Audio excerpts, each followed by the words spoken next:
Et on rejoint tout de suite l'équipe de 100%. Vous regardez LCN. 15h30, c'est le moment de notre rendez-vous avec Mario Dumont. Bonjour, Mario. Bonjour. Parlons de la qualité de l'air dans les écoles. 724 classes, j'ai fait le calcul, c'est à peu près 15 000 élèves avec donc des taux de concentration de CO2 au-delà de la norme de 1500 ppm, alors que le ministre lui-même disait l'idéal, c'est 1000 ppm. On va tout de suite écouter, si tu le veux bien, Bernard Drinville et Marois Risky, à qui on a parlé un peu plus tôt. On est en train de prendre tous les moyens possibles pour ramener la qualité de l'air dans ces classes-là sous les 1500 ppm. Il y a ici une grosse différence. On n'est plus avec un ministre ventilo-sceptique. On a devant nous un ministre qui prend très au sérieux la question de la qualité de l'air. J'ai senti un M. Drainville qui était préoccupé et qui n'était plus dans le jovialisme et que c'est gonflé à l'hélium, cette histoire de qualité de l'air. Je pense qu'il a même pété la balloune de son prédécesseur. Tu as senti comme sa critique un changement de ton par rapport à Jean-François Roberge? Oui, parce que dans le contenu, dans les actions, il n'y a pas de différence majeure. Là. C'est la continuité. Il présentait les lectures des compteurs que son prédécesseur a fait installer avec la même norme. Mais oui, il a fait beaucoup plus attention dans le ton, c'est-à-dire de montrer, une gravité à la situation. Je pense que les gens ont aimé... Je donne juste un exemple. Il donne les lectures des mois de septembre, octobre. Bon. Ben là, c'est sûr que tout le monde, spontanément, qui réfléchit ça un peu dit, ben oui, ça, c'est les mois où c'est plus facile dans l'année, là, avec peut-être mai-juin à l'autre bout du calendrier. C'est les mois dans une école où c'est plus facile d'ouvrir les fenêtres. On devine tout de suite. Mais il a pris les devants là-dessus. Pour pas qu'on y pose le gars. On le sait. Là, il dit les chiffres vont être moins bons les mois d'hiver quand on ouvre moins les fenêtres. Donc, je pense que c'est cette espèce de réalisme, cette espèce de transparence, de nommer les choses, de les dire comme elles sont, qui a plu, en tout cas, qui a donné une crédibilité. Alors que parfois, Jean-François Roberge avait cette tendance, effectivement, à présenter ça comme tout beau, tout correct. Mais sur le fond, on a la même politique, on a les mêmes problèmes. Une chose importante, quand même, que Bernard Drinville a dite, c'est que les 724 classes là, qui sont hors normes, là, où on a fait des lectures 3 fois là, durant les 8 semaines qui ont été mesurées, là, septembre-octobre, qui ont été 3 fois hors normes, ce qui fait qu'on les classe vraiment comme problématiques. Et la très grande majorité sont dans des écoles qui sont globalement problématiques, là, qui sont des écoles vieilles, qui font partie de ces écoles. Au Québec, là, on le sait, celles qui sont classées C et D, là, dans le classement des bâtiments scolaires, et qui sont donc à rénover là, dans les meilleurs délais possibles, qui font partie de toutes ces écoles qui sont sur des programmes devant être rénovés à court ou moyen terme.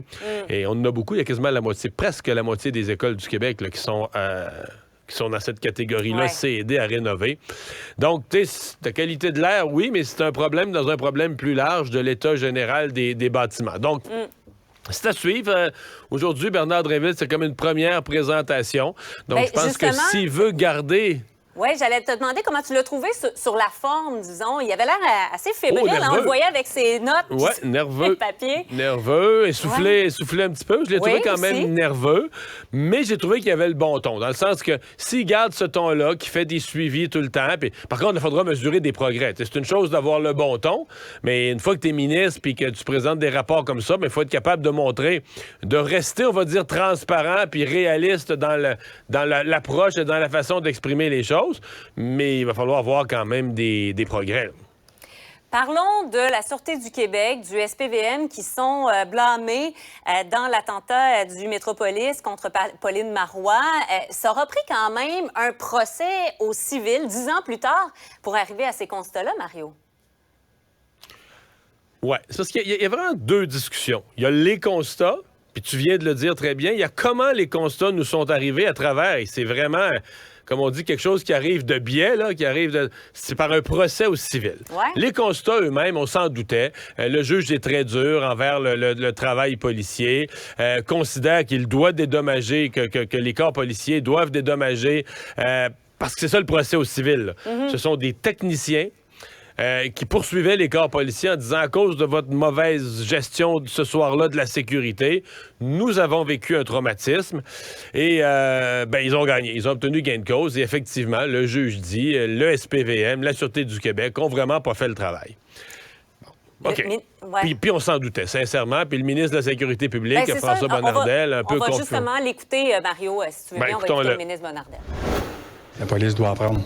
Doit apprendre depuis les 10 dernières années sur cet événement qui est triste dans l'histoire du Québec. Donc, on doit s'améliorer. Ils doivent s'améliorer. La coordination des protections aussi des personnalités, des événements et tout ça. C'est un constat qui est dur, qui est clair, mais qui est lucide. Encore là, un nouveau ministre dans ce poste-là. C'était la bonne réaction à avoir? Oui, absolument. Maintenant, ça reste, Marianne, dans l'histoire du Québec, là, une espèce de la façon dont on a géré cette affaire-là. Pour moi, là, ça reste un gros point d'interrogation. Parce que, d'abord, on n'a jamais voulu nommer ça pour ce que c'était. C'est un attentat terroriste qui visait la première ministre du Québec. Première ministre depuis quelques minutes, quelques heures, venait d'être élue, mais à peine. Mais première ministre, celle que les Québécois venaient tout juste de choisir comme première ministre. D'ailleurs, un attentat qui n'a pas été stoppé par les forces de sécurité, qui a été stoppé par le hasard d'un fusil, une chance là, d'un fusil qui s'est enrayé. Ben oui. Quand même gros, là. Et un attentat terroriste dans le sens que la personne visée était une personnalité politique, visée pour des motifs politiques. Donc, on a tous les ingrédients d'un attentat terroriste. Comment ça a pu ne pas être enquêté de A à Z, le travail policier, par une enquête publique sous n'importe quelle forme? Là. Je dis pas qu'il faut faire une commission d'enquête grosse comme la commission Charbonneau, mais une véritable enquête publique. Comment on a pu... Comment, dans le fond, ça peut être par un procès au civil où des techniciens poursuivent? Comment ça peut être par ce chemin-là que les conclusions nous arrivent et qu'on découvre par ce chemin-là? Parce que là, il faut remonter dans le procès là, qui date d'il y a quelques semaines, que l'enquête pseudo-interne de la Sûreté du Québec, ça a été du gros n'importe quoi. On a mis le crayon dans les mains de quelqu'un, on lui a imposé d'écrire des choses, il manque des bouts. C'est un scandale, sincèrement. Et tu dis, OK, nous autres, au Québec, on a vécu un attentat contre la première ministre qui s'est pas rendu à terme. Une chance. Puis c'est comme ça qu'on a géré ça. D'abord, on n'a jamais réussi à nommer l'événement. On n'a jamais réussi à enquêter l'événement. C'est vraiment, là, pour moi, là, une espèce de faille, une espèce de fissure dans notre histoire collective. Bon. Là, aujourd'hui, on a par le biais, parce que c'est ça aussi un procès au civil. Là. Tu forces comme ils disent les avocats, tu mets les gens dans la boîte. Là. Tu peux les interroger. Donc, les représentants des corps policiers ont dû répondre. Nous ayant fait constater le peu de sérieux d'enquête, les controverses autour du rapport, comment il a été fait à l'intérieur de la police, de la Sûreté du Québec, l'incompétence des gens. Là. Mais c'est vraiment, vraiment, vraiment spécial que ça nous arrive par ce chemin-là. Là. Vraiment spécial. Parlons du taux de chômage creux historique à 3,8 ici au Québec. On en vient presque à se demander si c'est une bonne nouvelle dans le contexte. On est toujours content quand il n'y a pas trop de chômage, mais là, il nous manque tellement de gens partout. Ouais. C'est un peu spécial ce qui se passe en ce moment, là. C'est intéressant parce que tu demandes si c'est une bonne nouvelle, puis c'est un peu la discussion qu'ils ont tous les matins à l'Assemblée nationale, encore cette semaine, entre l'opposition libérale et François Legault. Parce que c'est sûr qu'à 3,8 on a dépassé, là, Marianne, le stade de ce qu'on appelle en économie le plein emploi. L'Organisation internationale du travail considère que le plein emploi, c'est 5 Moi, j'avais des profs d'économie qui disaient, en général, on dit plus entre 4 et 5, mais il n'y a pas d'ambiguïté. Là, 3,8, tu as dépassé le plein emploi. Ce que ça veut dire, c'est que le plein emploi, c'est que personne cherche vraiment du travail, il y a juste le roulement, mais en même temps, ceux qui cherchent des employés ont une chance d'en trouver, parce qu'à un moment donné, des gens sont écœurés de leur boss ou de leur job, ou ils ont mal aux genoux, ils veulent changer de... Fait qu'il y a toujours un roulement qui est normal, là. C'est humain, là, qu'il y a un roulement.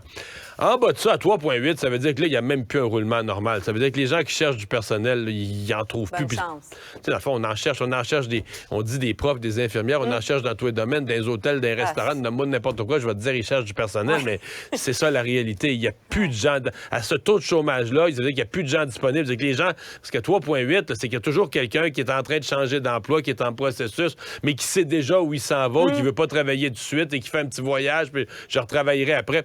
Fait que tu es en bas des seuils où c'est possible de trouver du monde. Donc, c'est sûr que c'est plus vraiment une bonne nouvelle. Maintenant, c'est une nouvelle plus difficile dans le sens que c'est ce qu'on appelle la vraie pénurie de main-d'œuvre. Mais si tu me demandes de te comparer, moi, je l'ai connu, là. Moi, je suis un gradué des fins des années 80. Il Ils n'avaient pas d'emploi, là. Ouais. Les jeunes finissaient avec des bacs, puis allaient travailler dans un restaurant, ils allaient vendre des souliers à temps partiel, ils avaient leur baccalauréat en poche, puis ils travaillaient au salaire minimum longtemps. Puis là, ils allaient déposer leur CV. Mettons, un jeune avait son diplôme d'ingénieur, il allait donner son CV partout dans les boîtes d'ingénieurs, dans l'espoir qu'il y en a un qui tombe malade, puis que là, ben, il va avoir besoin. Puis là, tu vas rentrer sur un remplacement.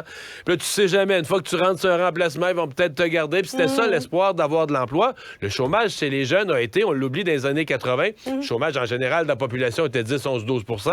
Chez les jeunes, il était 15, 16, 17. Il a pogné 20 à un certain moment.